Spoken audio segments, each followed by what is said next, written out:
All right, I'd like to call to order this Thursday, July 28th, 2022, special meeting of the Canal Winchester Board of Education. Mr. Roberts, if you would please call the roll. Ms. Barnes? Here. Mr. Butler? Here. Mr. George? Here. Mr. Kruger? Present. Ms. Talley? Here. Okay. And I'd like to move on to dispense with the regular format. Okay, and first thing we're gonna do is move into the consent agenda, so I'm gonna need a motion on the consent agenda this evening. So move. Second. Okay. All right. So on number one, we just have certified personnel, and we are first of all, we're asking you to approve a leave of absence for Alicia Holbert. She will be on leave starting September 9th. And we're asking you to approve two teachers, Alexandra Anderson, who will be our ELL teacher for TESOL, and Haley Richardson, who will be an MD teacher at the high school. Number two, for classified personnel, we do have 3 different resignations. I do want to just make note of the second, which is Jody Good, as transportation coordinator. Later in the agenda, we actually approve her back as an administrator. And then we are also approving several classified positions to almost complete out our staffing for the school year. And then we also have 2 substitute bus drivers being approved. Number 3, for supplemental personnel, we do have a resignation from Thomas Robinson as an assistant soccer coach. And we are approving Logan Beckwith as an assistant high school football coach, and a volunteer, Timothy McWilson, also for football. Number 4, we have another private tuition contract for you to approve. Again, that's similar to ones we approved in the last couple months for our special needs students. Are there any questions about the consent agenda this evening? So Mr. Cook's resigning from a full-time bus driver, and he's just gonna become a substitute bus driver? Correct, Okay. yes. Something with he got a new position that would not allow him the flexibility to drive every day for us. Okay, okay. And how are we on the bus drivers right now? I know we've been picking up some, so are we still doing well as far as our being able to run our routes next year and everything? Yes, we are filled with being able to run the routes from the change that we made midway through last school year. We would not be able to handle going back to what we had, but we definitely have enough drivers right now, and we're, every sub bus driver comes through, and they're always potential for becoming full-time bus drivers once they go through the training. Good. Awesome. Are there any additional questions about the consent agenda this evening? The contract for private tuition, that's for Eagle Wings? Yeah. Is that an Eagle Wings. extension of a contract we already have with them? Or is this for a specific student? Specific students, yeah. I didn't look at it yet. Usually the daily rate's more, but they give you a break. We've had the same Okay. 3 to 4 students attend Eagle Wings since I've been here. Okay. We did pick up 1, but Ms. Hippler thought that was gonna be a short period, so she did go with the day-to-day rate for that individual. So each of the contracts are attached in the administrative section if you want to look at it. Most of those kids have been there since they've been with Canal Winchester. Okay. Anyone else have any other additional questions about the consent agenda? One other thing, have we already looked at any kids outside of the district that want to come to our district for open enrollment? Has that already been, or is that outside of this Yes. discussion? So is that, I didn't hear the. Or is that outside of this discussion? That would be outside, like, open enrollment is, we did look at it, and the notification should have went out, the last ones today. Okay.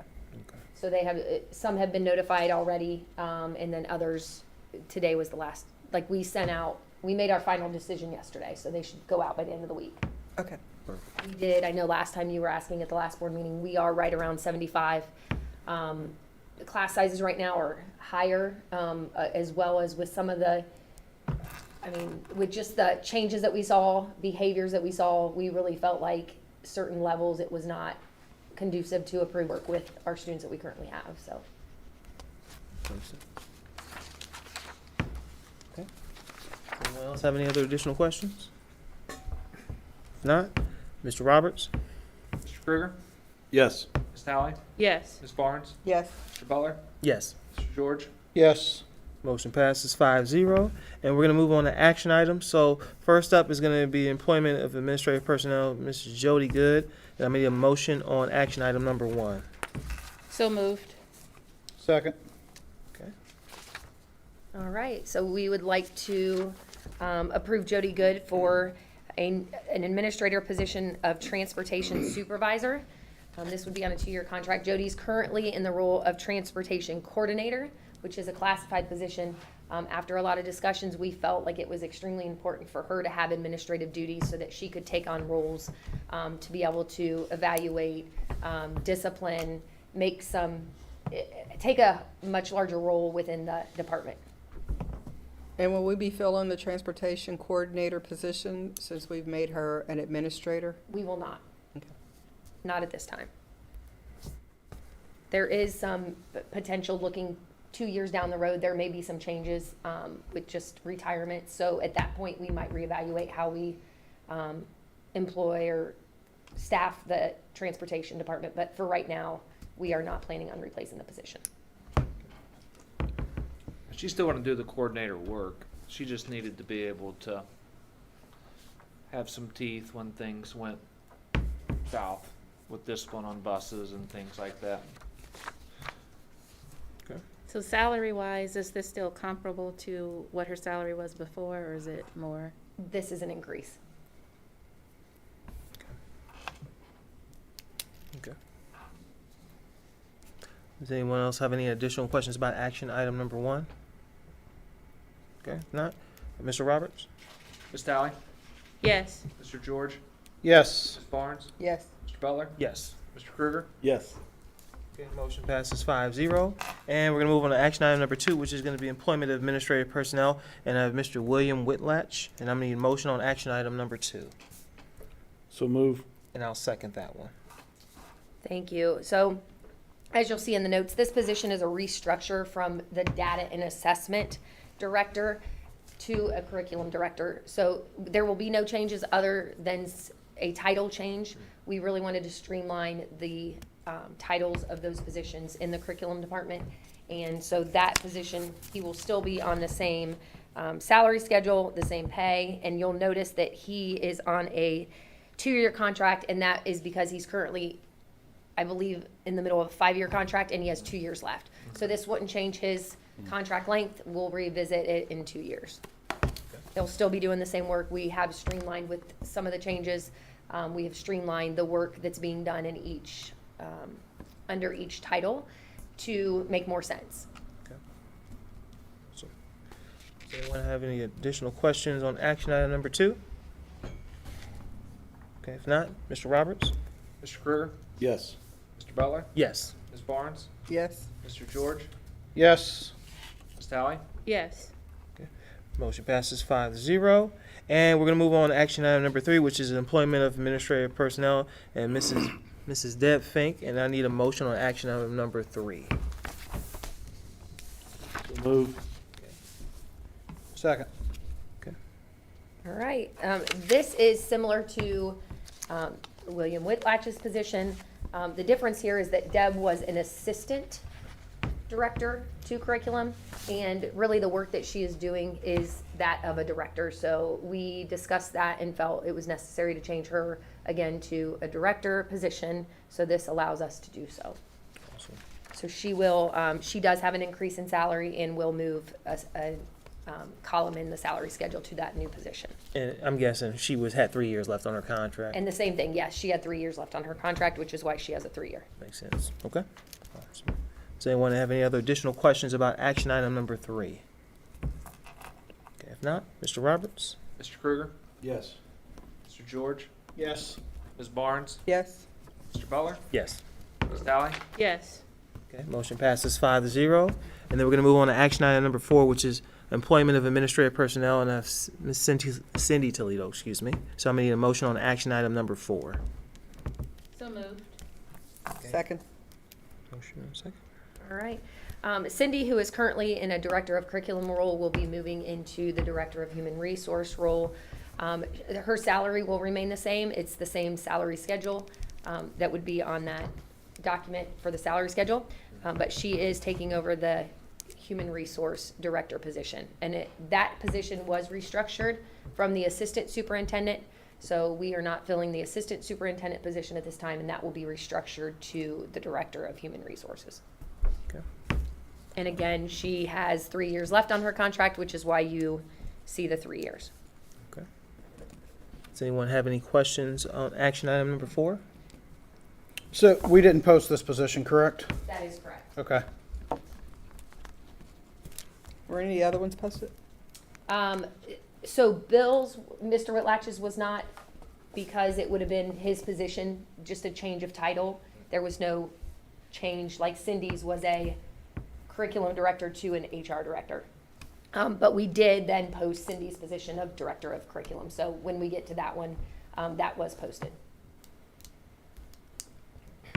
So the one The that one she vacated, I'm sorry. that So- Fink took was one that was posted? No, number 5. So the next one we'll get to. Oh, okay. We just haven't got to it yet. So the position that Cindy vacated, Okay. we did post that position. We Okay. just did not post the position of Director of Human Resource. Okay, thank you. You're welcome. Does anyone else have any other additional questions on action item number 4? Okay, if not, Mr. Roberts? Ms. Tally? Yes. Ms. Barnes? Yes. Mr. Butler? Yes. Mr. George? No. Mr. Krueger? Yes. Motion carries 4-1. And we're going to move on to action item number 5, which is going to be employment of administrative personnel, and it's going to be Mr. Craig Lautenschlager. Nice. Thank you. All right, so I'm going to need a motion on action item number 5, So move. and I will second that motion. All right. So we're happy to have Craig with us. Craig has served in the role of teacher, principal, and has most recently been a consultant at Envision Ed Plus, and for the last 2 to 3 years, Modern Teacher. And he has actually worked, his most recent position consulting with Modern Teacher has had him working with 25 different districts throughout the United States. So Craig brings a wealth of knowledge to the district, and he has seen many of things that he can share with us. The other piece that is unique is Craig did serve as a consultant with us in the district prior to COVID, pre-COVID. And so he does have a familiarity with the district and with the staff here. So we're very excited to have him as part of the team. So we're asking you to approve his contract as the director.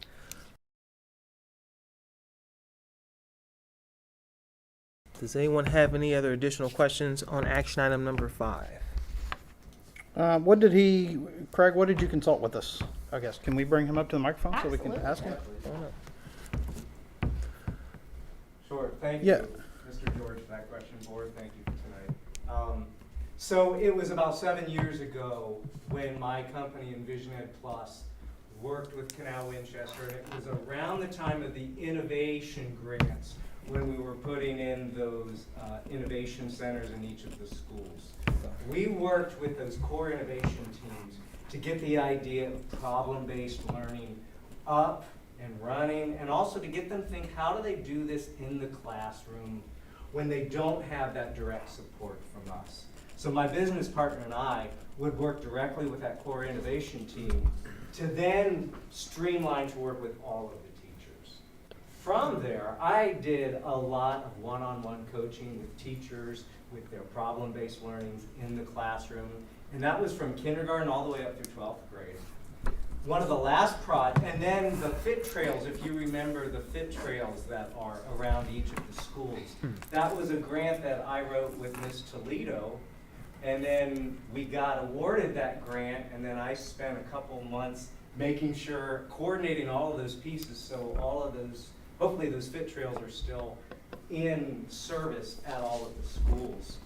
And then the last thing, right before COVID hit, Kaya and I met with every single high school teacher to talk about the high school redesign, and for them to dream about what is it that they see in a high school environment. So we took that data and really did kind of next steps for the high school. Awesome, thank you. You're welcome. Awesome. Well, that's all I got for you, Mr. Lounge-Slager, but we appreciate you coming this evening. I know how exciting these meetings are, so we really appreciate you taking the time. Does anyone else have any other additional questions on action item number 5? Okay, if not, Mr. Roberts? Mr. Krueger, Yes. Mr. Butler, Yes. Ms. Barnes, Yes. Mr. George, Yes. Ms. Dowling. Yes. The motion passes 5-0. Congratulations. Thank you so much. Welcome. And Welcome back, I guess. we're gonna move on to discussion. So in discussion, we do have building plans on there. So I'm gonna go ahead and pass the mic off and have a go ahead and. So, we'll kind of tag team this a little bit. Nick and I, a couple weeks ago, were able to sit down with Shore Architects and, talk through the possibility of what it may look like for, whether it's renovations or additions to our buildings. They had presented us with several different options, and some of the options that we really wanted to identify in on, there were a couple things that were highlighted. They were showing a need at the middle school.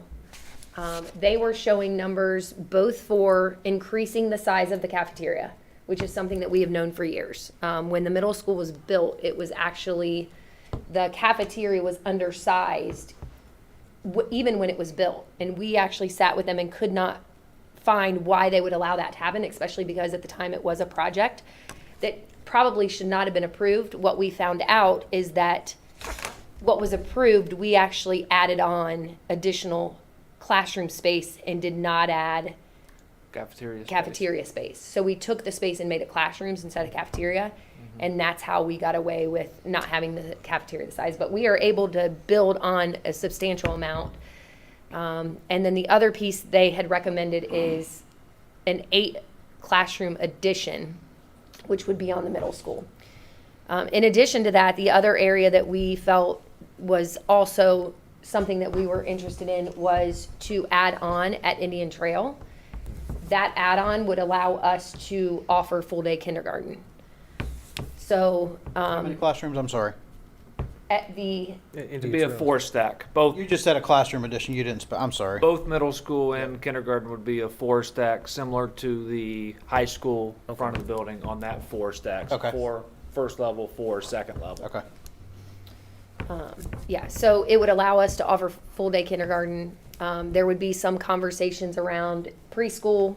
Would we move them to potentially Indian Trail so that you have more of a early learning center with preschool, kindergarten, 1st and 2nd grade there.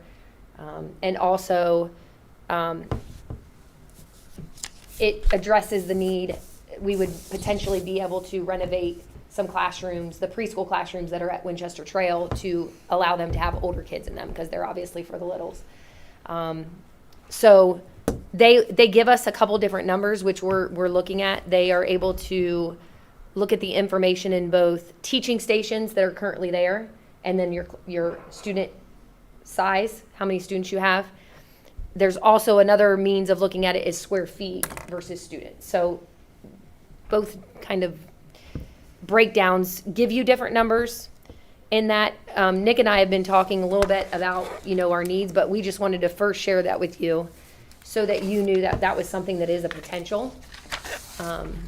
The cost and I'll let Nick talk a little bit on the cost. There's been some different information that was given to us, but both of those projects I think would be a huge advantage. Specifically when I say definitely the cafeteria enlargement and then definitely the kindergarten area. The additional classrooms that are on the middle school, we would want to really look into some more information to see if that's a true need or if the need is down the road, depending on what we're finding with our numbers.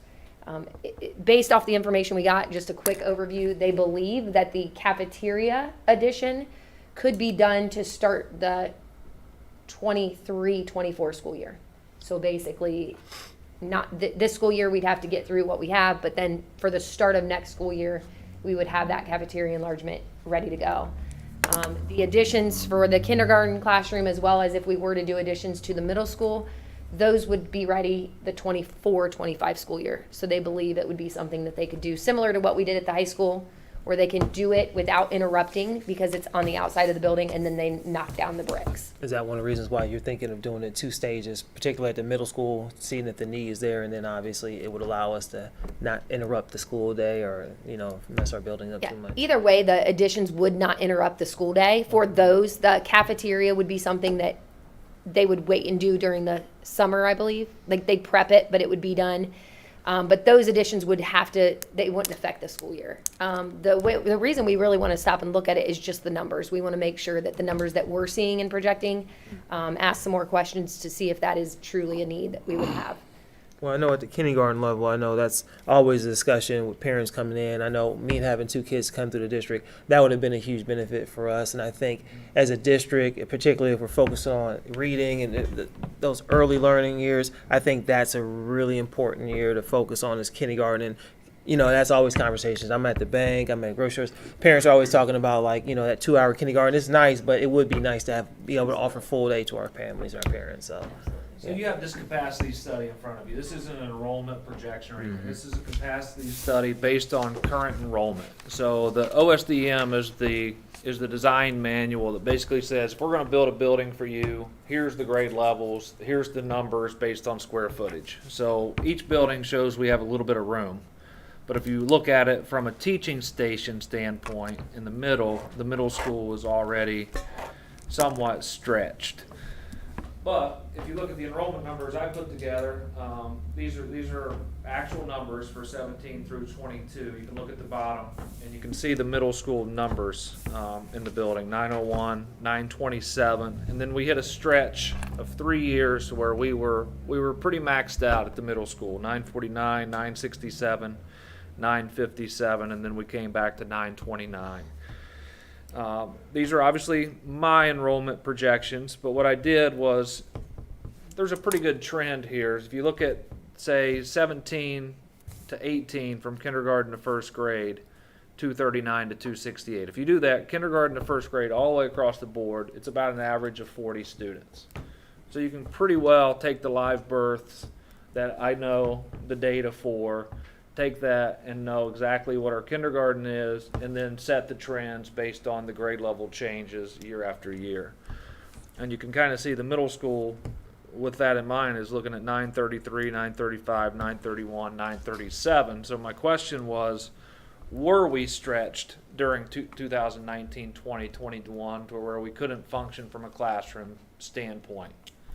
I don't think we were. I talked to Callie Zipchek before she left, and she always said it was the cafeteria space and not necessarily the classroom space that was the issue, because it's kind of almost a jigsaw puzzle of things working together. So you've got student enrollment, you've got what are the costs, how is that going to be funded, is it going to be state, local? We have the $20 million or approximately $20 million sitting there of ELP credit with OFCC.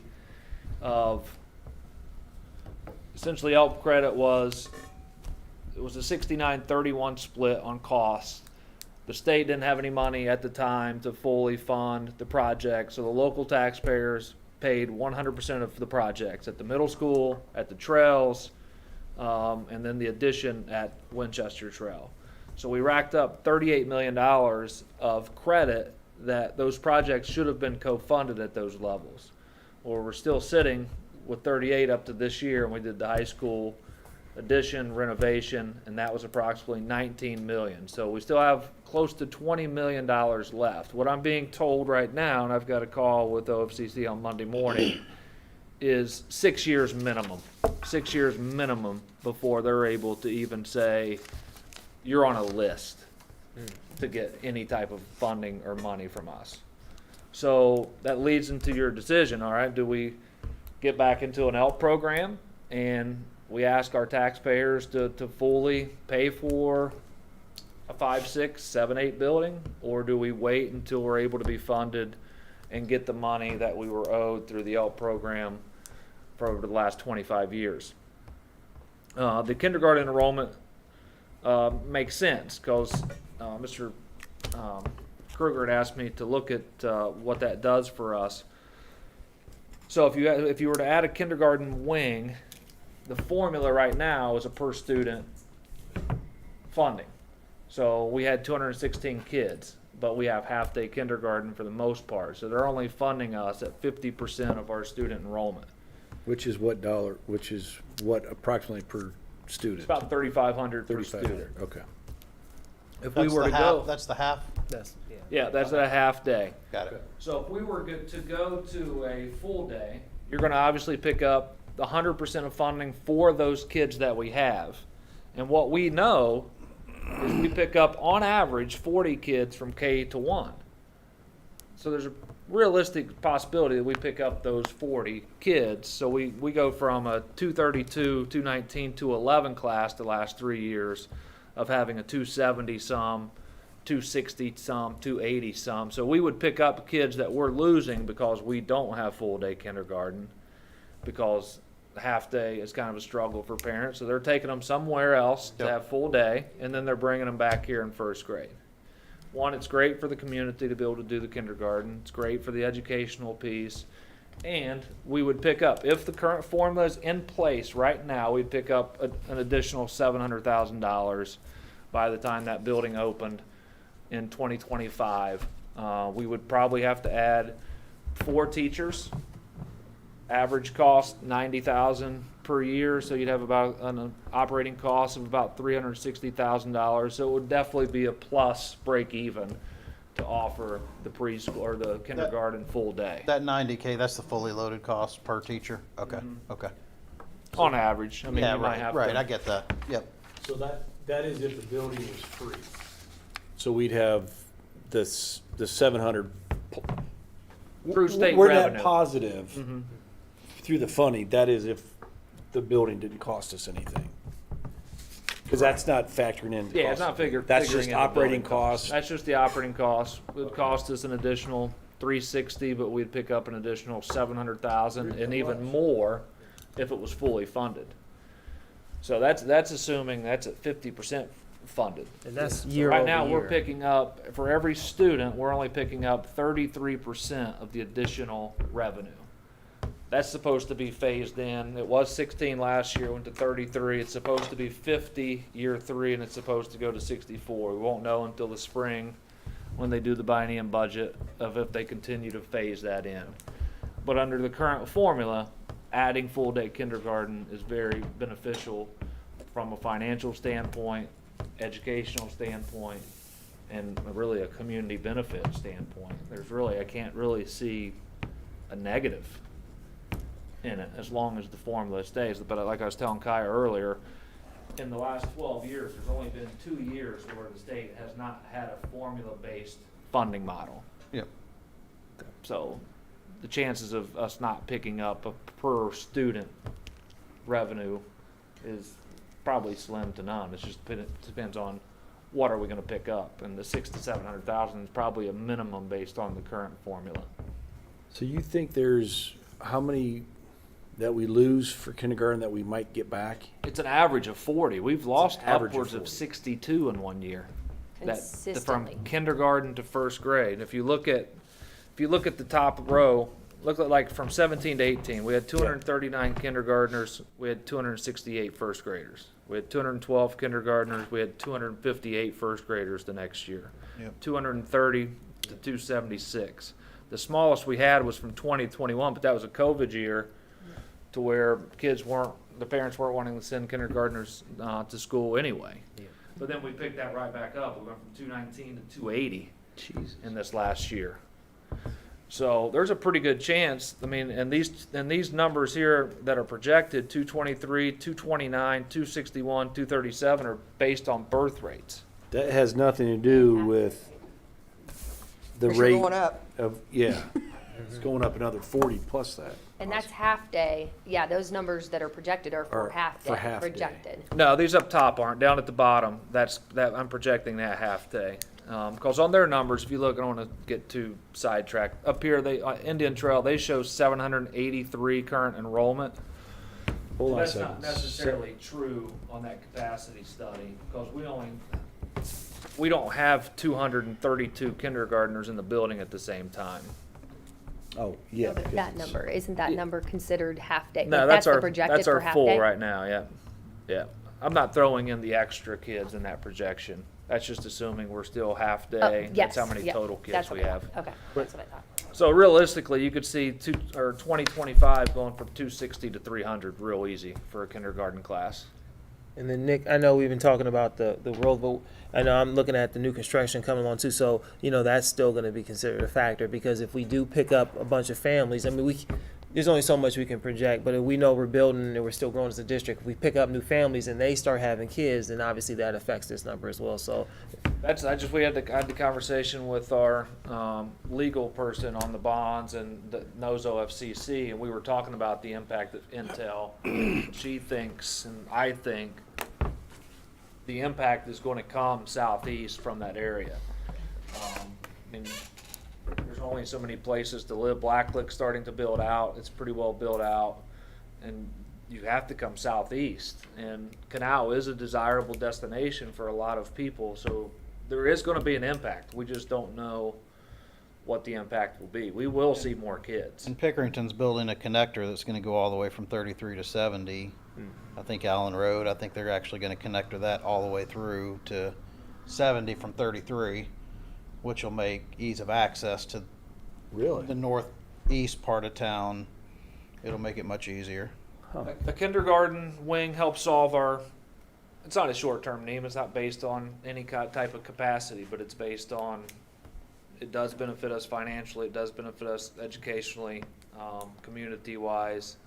And then we do need to look at some sort of 2-grade level, most likely, whether that's 5-6, whether that's 7-8, whether that's 3-4, whatever that 2-level grade building is. We need to get on an OFCC list, and that's part of my discussion with the OFCC representative on Monday. How do we get on the list, and how fast can we get on the list? Because we're coming to you in the next 5 to 7 years. Are you saying So- OFCC? So you're saying right now we're not on the list. We probably can't get on the list for 5 or 6 years.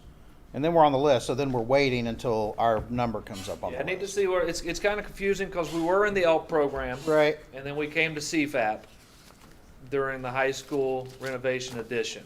Now they're telling me we've got to go back to ELP. Okay. So we've got to get approved by them to say, all right, you need to get back into ELP.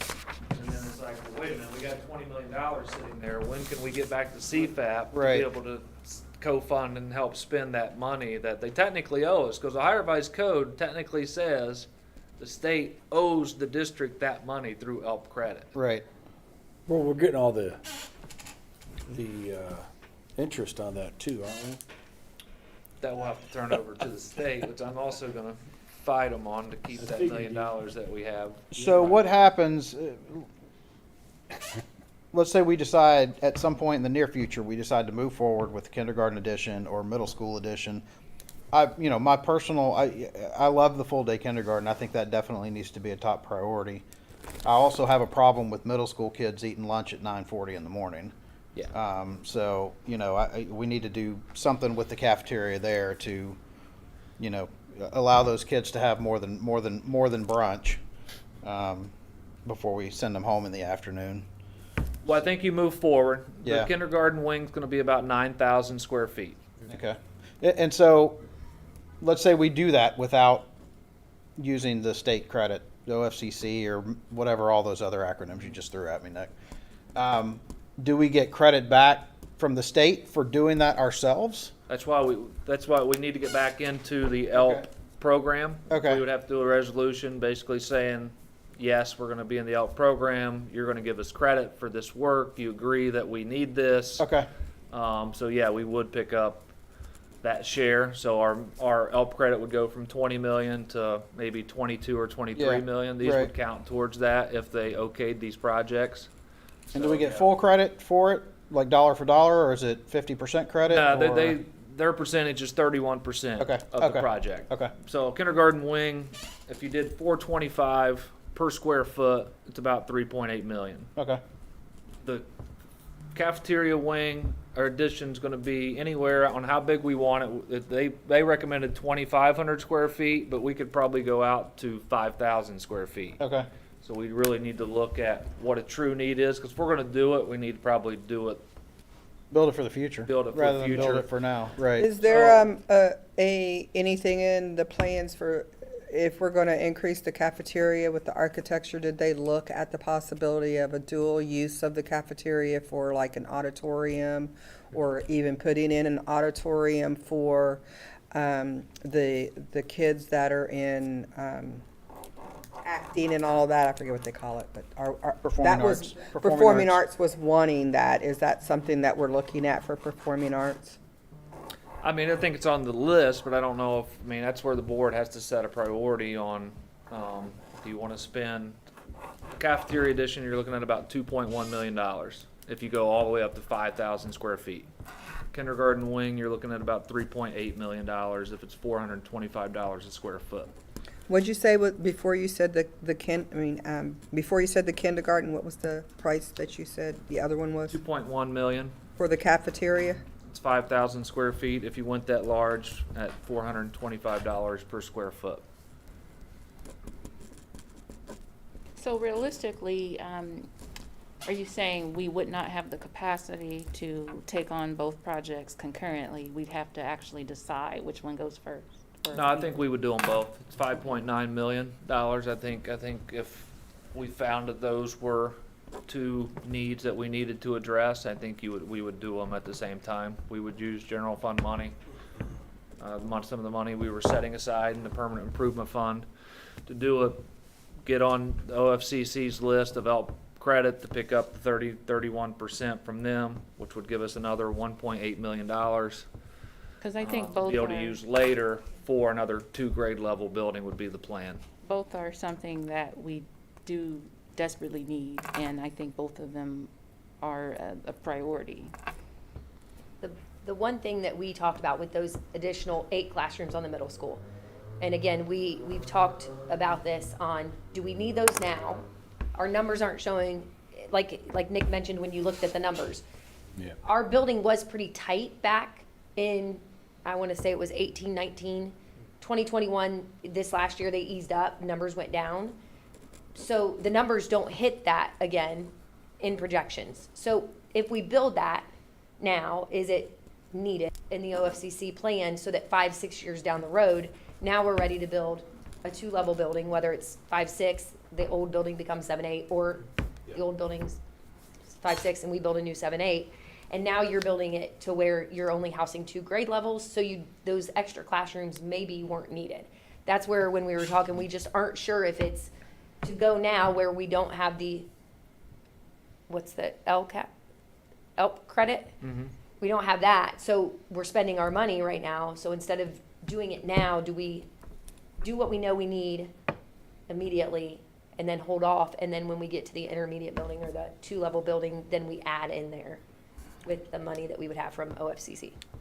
Yeah, because the capacity study's not showing an immediate need. I mean, we're stretched in certain areas, but I think you could probably hold off for 5 to 6 years, and the 2 grade level would fix that. I know the gym was brought up before on adding up at the middle school, but our thought was if we're going to have to do a 2 grade level building at one point, we'd probably want to do a 7-8 grade level. That way you can get the bigger, nicer gym, because if you do a 5-6 or you do an elementary gym, they give you a smaller gym. So the 7-8 would give you a much larger With seats. gym, Yeah. and it's going to be on the same site. So at that point, you pick up the gym that you were looking to add to the current 6-8 building anyway. And then you're thinking the middle school would potentially turn into like an intermediate kind of building, like a Could turn 5-6 in probably a building. 5-6. 5-6, Five- yeah. could The stay current at one, 5-6. 5-6, that moves 7-8, yeah.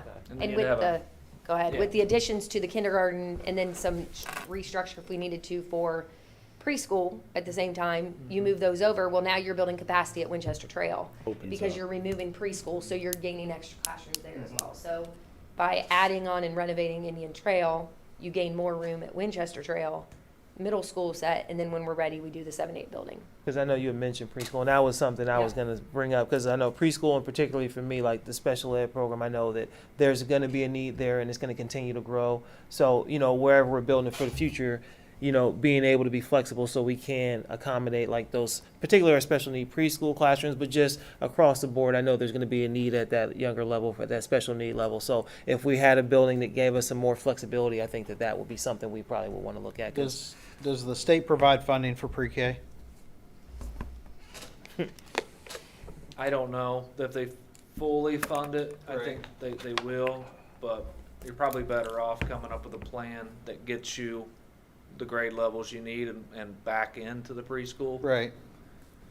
That way, if we did the 7, 8, you could do a 4, 5, 6, Sure. and then have you could have 4, 5, 6 at the middle Yep. school, and then you could bump up, and then you'd have a PK K1 building at Indian Trail that turns into that. I mean, when you have the additional 2 Yeah. grade level building, it gives you so many options. Yeah. There is funding, I know, for Head Start, so I don't know what the difference is between Head Start and pre-K is, because kids go to Head Start at various different places. They don't go to usually the city schools, but I mean, don't they're know how they trying to do get that. legislation in to where it's required for public education to offer preschool. Right now, we only receive funding for special education. Right. We don't receive anything for typicals. They don't even count typical students in with enrollment numbers. They don't even want those enrollment numbers.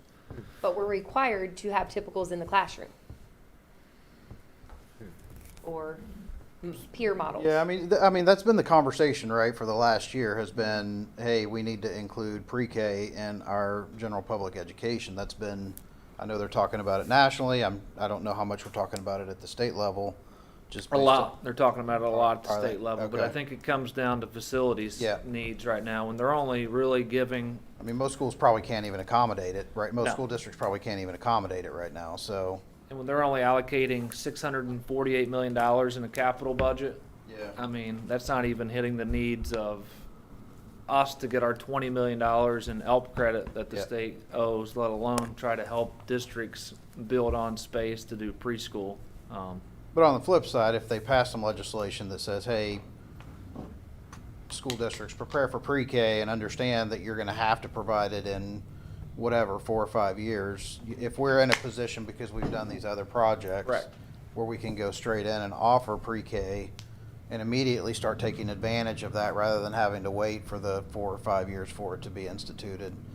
And then then we can go back to the citizens in the city and say, we're prepared, bring your kids in here, let's get them, let's start pre-K all the way And through. The other thing is that,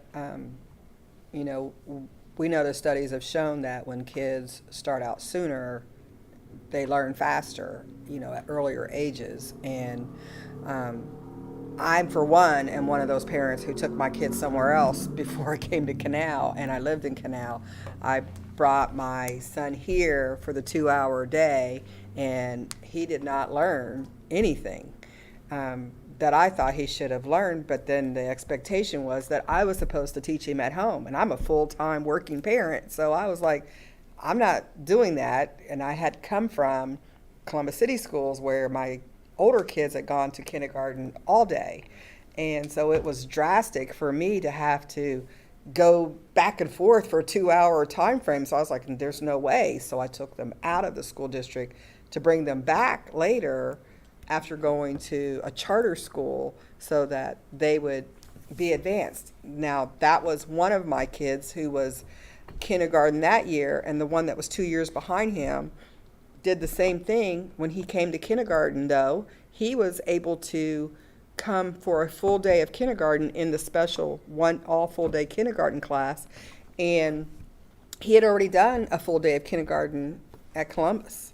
So Canal wouldn't let him start because his birthday was in September. So he did 2 years of a full day of kindergarten, and the kindergarten teacher kept saying, wow, he's so far advanced. And I'm like, he's already done this.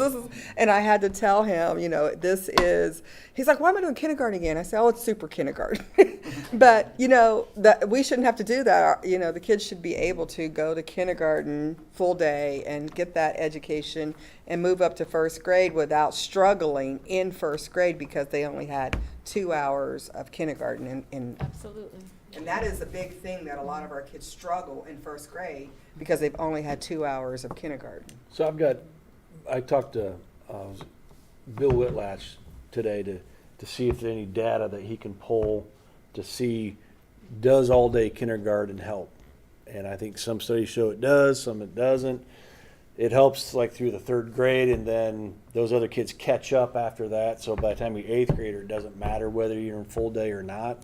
But I've asked him to provide some data, since he's the data guy, to figure out what, so we can have that to also support our decisions. And probably if it's, good data to use to the public to say, hey, we've got this program now. I mean, they all might start coming. And I'll tell you, it's not. If we offer that. He'll so. need to ask the question too of, not does it help and when does it level out, but do we slow our kids down because we want them all to do everything at the same time? Because that's what I ran into was, well, the classroom is at this point, but your son is advanced and we're not there yet. So he was bored. He could have been moving faster and further along because he'd already had a lot of that material.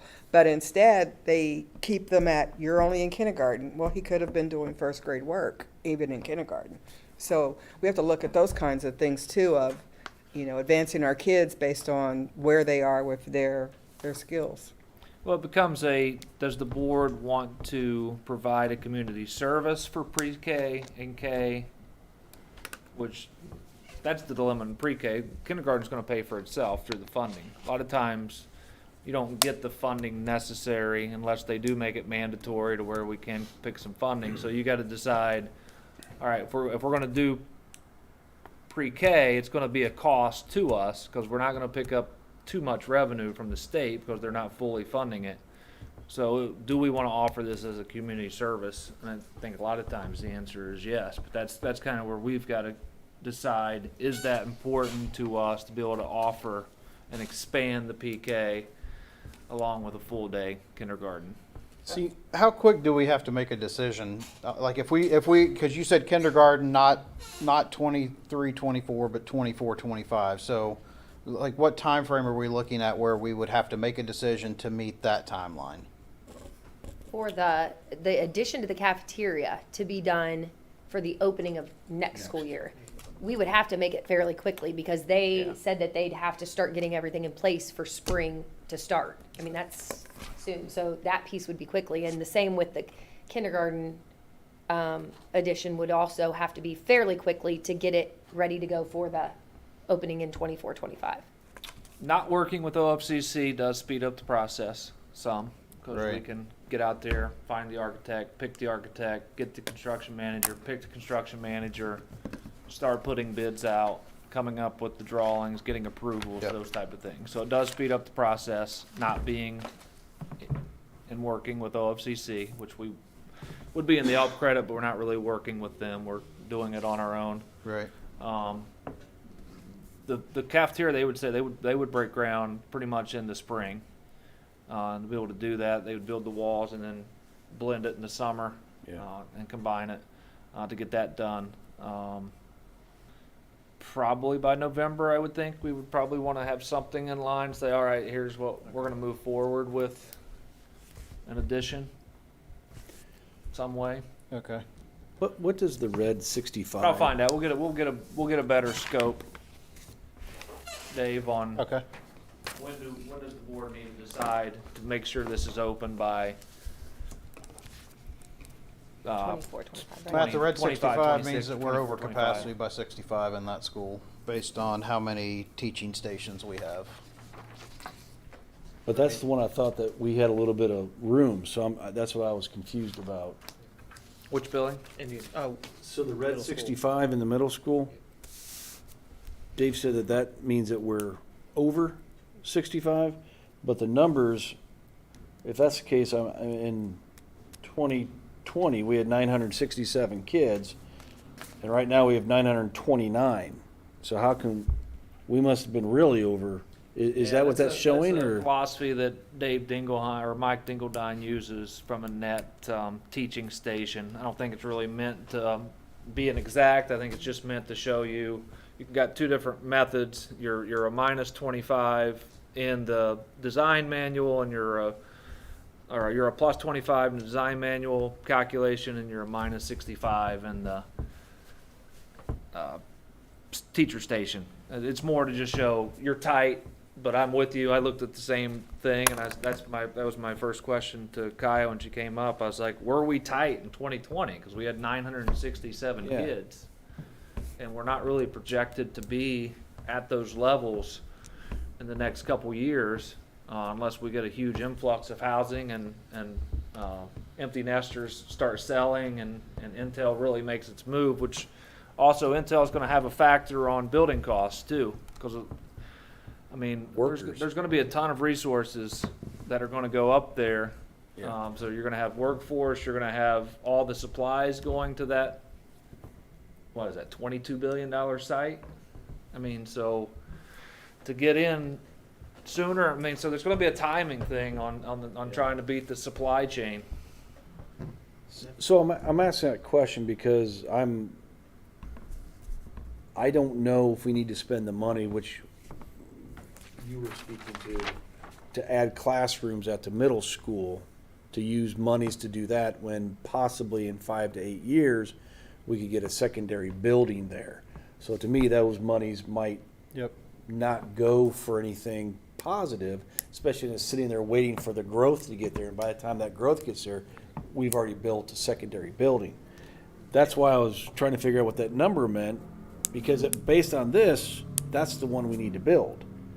But in actuality, looking at the numbers and then our projected, we could probably get away with not building those. Yeah, that's what we saving were. that money and using that towards a bigger project. That addition was a recommendation of Mike Dingledine. Understand, and Tony Schwartz. yeah. They're also trying to create business to make sure they have projects to work on too. So that's why we had to kind of sit down and evaluate what they were presenting to us and kind of see a need. That's why I wanted to put the numbers together, do the yeah. enrollment to kind of say, all right, where were we? And is this addition really needed, or are we gonna have bigger benefit of doing like a kindergarten addition? Yeah, to me, the cafeteria, I think we all agree that that's probably something we need to be looking at out there, but I don't necessarily think we need to be looking at classroom space. Right. If we weren't planning to do some sort of two grade level building, at some point in the next 10 years, I would say, yeah, the middle school is probably needed absolutely. an addition, but we're going to be looking at a 2 grade level Yeah, at building some at some point. point.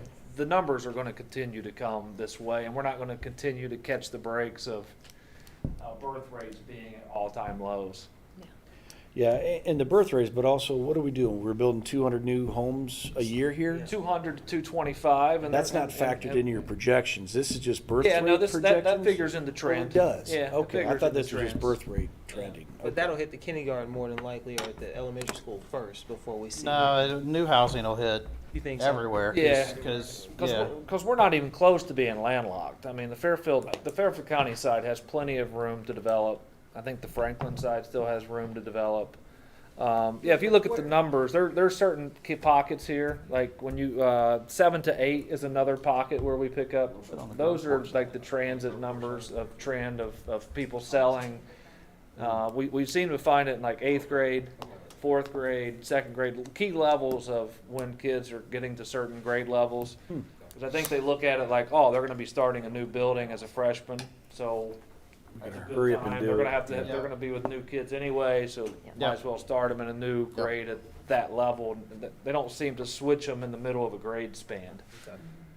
well, I think, I mean, I think it would be in our interest, and I think not just for now, but probably for the future, to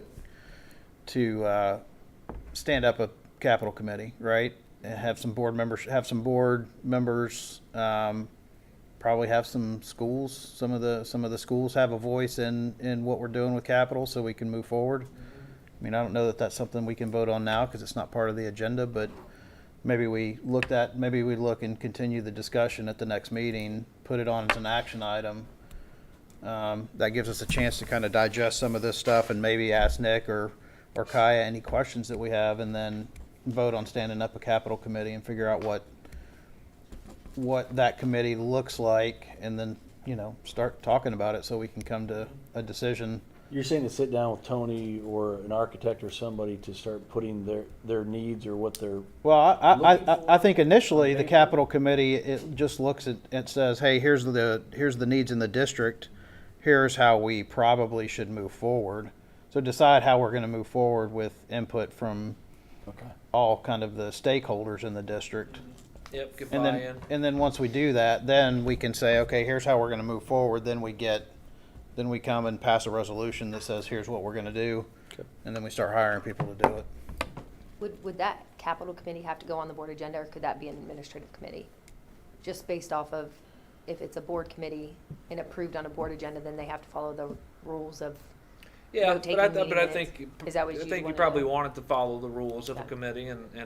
have the minutes and those things. I you think want so. I to be think a it needs, I more mean, it needs to formal- be fully transparent, right? Yeah, So when, absolutely. so when parents come to us later down the road and say, why did you spend money here? We can take them We back and probably give- walk them through the minutes and say, here's why, and here was all the discussion that we had around it, and here's who was talking about it, so. And probably even give a couple of people, seats on the committee from community members.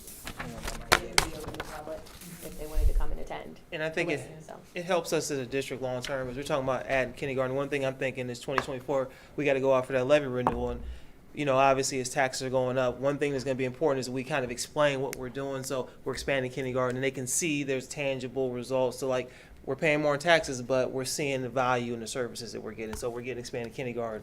Dave, as you're saying, opening up that capital committee and being, you know, so they can see, okay, long-term intermediate building, so they can kind of see, even though obviously our tax bill is going up, that obviously we're seeing a direct benefit to us as a district. So I personally think, obviously, moving forward, kindergarten would be a good place to start, obviously being able to expand that, and then obviously, as Mr. Kruger and like you were saying, Nick, moving down the line, if we can look at maybe an intermediate building, get the most bang for our buck, that might benefit us as a district, so. 'Cause our taxes wouldn't be going up. I Well, mean, not if our we're taxes, but the property values, taxes. Yeah, are property going up. values. Yes, Yeah, I so don't wanna mislead not us as a anybody. district, but Yes. people's tax bills are going up, but they can see in the school district, we haven't asked for new taxes. We're And maintaining the tax level. we are, and we're adding and we're on, giving, yes, yeah, adding yeah. kindergarten bill, Gotcha. at kindergarten, we're doing things on our end without having to ask them for additional money. Perfect, Yeah, that's, that's kind of where I I'm wanna thinking. clarify that, yep. So it benefits us as a district as well. so. And these changes actually touch every building because of the, you know, well,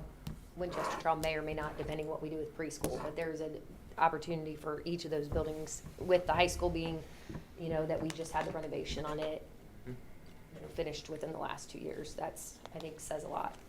Well, and it does impact Winchester Trail, just not right away, right? Later on, as we're kind of shuffling grade levels around to schools, it could have a significant impact on Winchester Absolutely. Trails.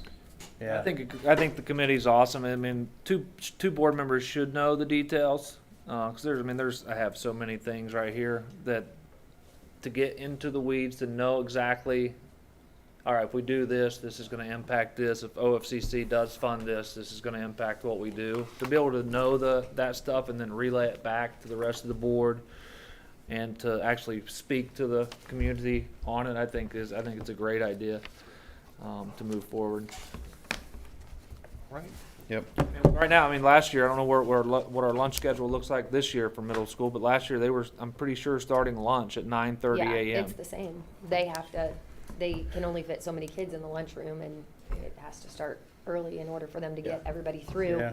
I just So- told my son to wake up and eat breakfast earlier, so he'd be hungry. Yeah. That's what I yeah. told my kid, so Yeah. it was all good. Yeah, it makes it tough because they're not used to it, and then Yeah. and they're eating late too. That's the other thing. You're starting early, but you're also eating. Some of the kids are eating, and then they have one period left, and they go home. Yeah. So it goes on both ends of it. Yep. The Shore Architects that you guys met with, are we meeting with any other architects, or is there something We will from Deal that interview. we all, Yeah, that we we met will with them? interview, but that's who we worked with for the high school addition renovation. So we have to have somebody to Just bouncing ideas off of Yeah. them to get them some put information. things together, with the assumption they might eventually get a job. So They've been a very good long-term partner of ours throughout the different remodelings and buildings, so. yeah, we would definitely get some good interview counsel. architects and construction managers. Yeah. And the committee could be a part of that Yep. to help choose the construction manager and those type of things, and everybody has a say. And Angie, to go back to your question about the Performing Arts Center, like we've talked about it, and for the money that you would be spending there, personally, my recommendation would be the priority be on the kindergarten addition and the addition to the cafeteria at the middle school for needs. The Performing Arts Center would be great, but the cost of it weighing where I don't know that we would have Do we have a any cost? help. Last Minimally. cost we got was it was gonna cost close to $11 million for a Performing Arts Center. So that could be something that, although it may not be at the high school, like and this is just off the top of our head when we were talking, like when we build the intermediate building, maybe that's something that we tie into that project, because then the cost would be, it would be a shared cost with that, instead of building a separate location.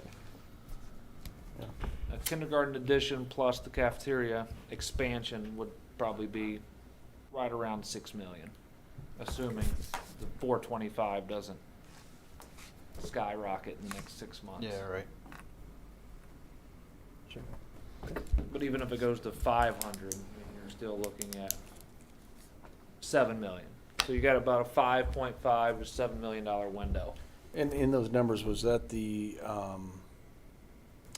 classroom extension at the middle school, or No, was that just no, cafeteria? It's just It the was just cafeteria okay. and the kindergarten Okay. addition. The floor stack at the middle school was about 11,000 square feet, is what they came up with. So it was probably about 5.5, 6 million by itself. But we're tight where we are, but we're not so stretched thin that waiting for down the road a second or a 2-grade addition on that same property would alleviate that. No, because I think you're just as tight at Yeah, right. Winchester Trail. Yeah. So at one point, when you do the 2 grade level, you're gonna relieve both Both. the middle school and Winchester Trail and resolve your problems all at one time. Okay. And obviously with the full day kindergarten, we'd have to take a look at what that's gonna do to the lunchroom, to the recess, I mean, there's a lot of other things. Yeah, we looked at that. Yeah, it would have to- Cafeteria's built for that size, It so is, it wouldn't, okay. so it would not impact that at all. Wouldn't impact the times. The only thing our maintenance supervisor did look at and recommended, and they agreed, was not putting it at the end of it to make it a long haul, but to do like a T shape behind, about midway in the building. That way you did not have to run Oh.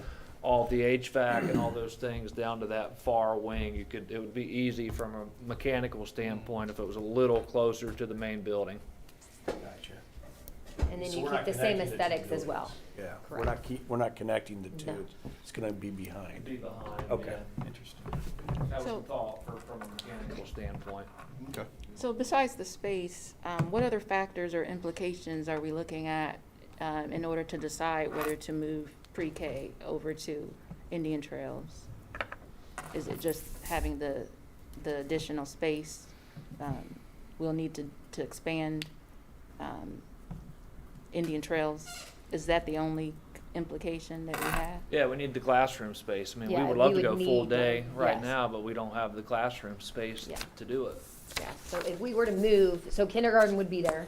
If we were to move preschool out of Winchester Trail to, we would need additional space as well. They could look at, the room space that they currently have, but those rooms are already full, as you can see, so. So it if would we be an addition. expand, we can do full-day kindergarten and we can move the pre-K.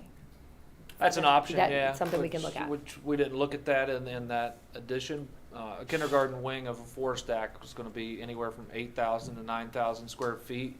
Probably be another 5,000 square feet to add additional preschool space. And then that opens up Winchester Trail. Then you've got a whole wing of just pre-K, K, which would be nice. Yeah. Awesome. The only thing that popped in my head is that cafeteria, that if we made that cafeteria a little bit larger, maybe the existing cafeteria could be more of a flex space, rather than use for cafeteria overflow, but have that maybe for, if they're tight in classrooms or they need, for band or choir or drama or something, use that more of a flex space and just build a whole new cafeteria solely just for the cafeteria and use that for other space, so.